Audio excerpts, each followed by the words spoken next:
satu cantik cana kalau pekat tak ramai. Ini dia pekat.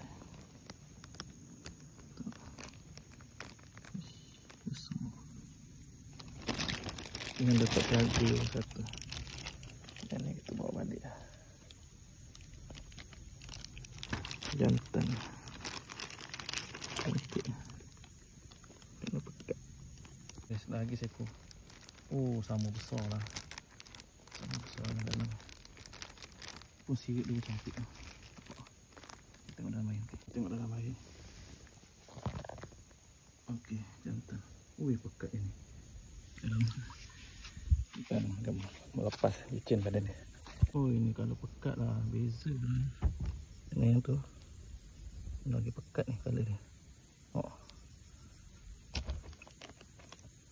Ui, cantik. Cantik baru dapat nombor 2. Okey guys, nombor 3.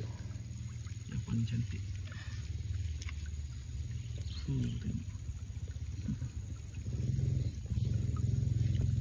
Colour pekat nombor 3 dapat. Tengok nama dia. Oh, pekat tu. Pekat jantan. Oh, nak terlepas dari tangan. Bahaya. Cantik. Nombor 3. Masih hidup lah. Cantik guys. Okay guys, ni yang keempat guys. Tak berapa pekat macam tadi. Tapi okey. Okey juga. Nak terlepas baik. Keempat. Nice. Lelong.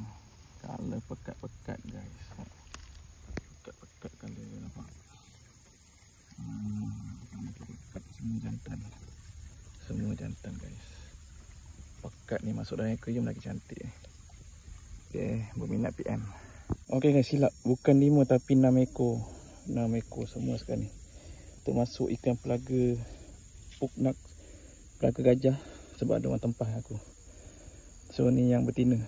Nombor 2 kecil je betina ni. Yang lain semua jantan besar-besar. Tengok beza dia. Okay, berminat PM berminat PM. Aku dapat dah sampai 6 ekor. Okay, banyak. Banyak. Sebab ada permintaan. So aku cari. Kalau korang berminat, kasih order. Ada banyak ni stok ni. Cantik-cantik.